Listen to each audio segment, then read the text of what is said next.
Conflict in Jerusalem has been in the news a lot lately. As many of us know, Jerusalem is considered to be a holy or sacred site for all the Abrahamic religions.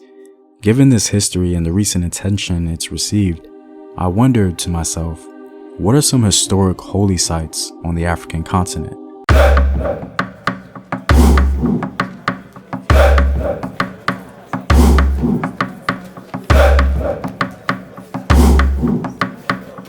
What up, African world? It's Home Team here, and welcome back to another video of African history, culture, and worldview. My website Afrographics is available for resources on African history. And if you like this channel, you can support this content on patreon.com. And with a word from my sponsors, there's a new social media platform dedicated to educating and uplifting our people. No longer do we have to be censored for speaking our truth. Our Black Truth is Black owned and operated, in a place where you can post your businesses and even monetize your content. You can download the app at Google Play or the App Store, and you can visit the website at ourbblacktruth.com. Links to everything in the description box below.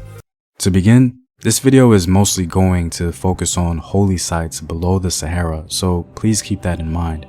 Also, there will be many holy or sacred sites that I won't be able to cover in this video, so in the comments section below, I would love if you guys could name some others you may be aware of. Historically, Jerusalem has been fought over for quite some time. It's been an unfortunate reality for the people living in that region and adherents of the Abrahamic religions.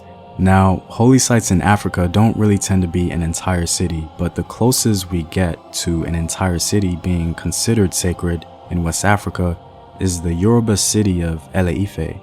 Eleife is located in southwestern Nigeria. Dating Eleife can be difficult, but some evidence suggests that it goes all the way back to around 500 BC. Eleife was probably the earliest significant urbanized center occupied by the Yoruba people. So what makes Eleife a holy city? The city of Ife is said to have originated when the founding deities Oduduwa and Obatala began the creation of the world. According to the origin legend of the Yoruba, these deities were directed by the paramount deity Olodumare. Because the city was founded by the early deities of Yoruba, it is generally regarded as a city where God made the world come into being. It is the sacred place, the mighty spiritual center of all Yoruba, because the creation of the world is recognized as starting at this place. Eleife is the place that man was first made out of clay, and Oduduwa became the first ruler of the Yoruba people. All Yoruba kings claim direct descent from the first divine king.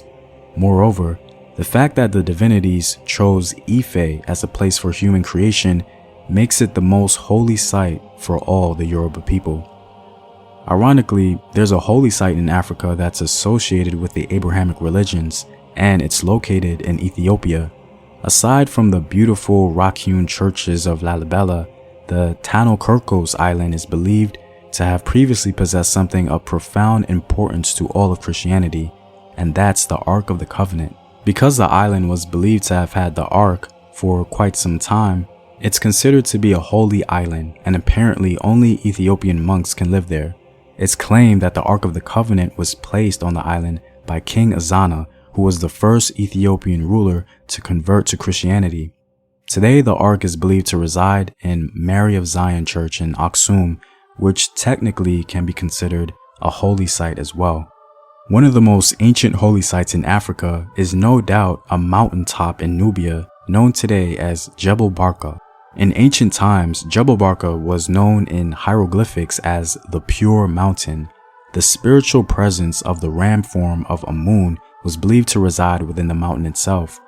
Jebel Barkal was historically in the region of Napata, the capital of Kush. Various Nubian rulers built temples there, and it was home to Nubia's largest Amun temple. Jebel Barkal was a spiritual center for several generations of Kushite kings.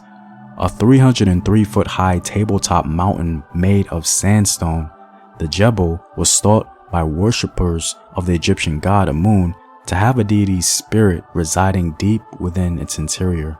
When the hill is viewed from the east side, one sees that it has the exact shape of the Kushite cap crown, which can hardly be a coincidence. This suggests that the form of the crown was intended to imitate the profile of Jebel Barkal, which would have proclaimed its wearers to be the unique heirs of the primeval kingship granted by the ancient god of the mountain.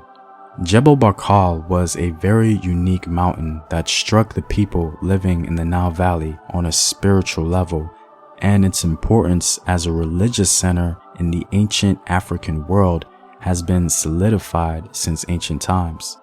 Well, I'm all out, guys. Let me know in the comments section about other holy sites on the continent.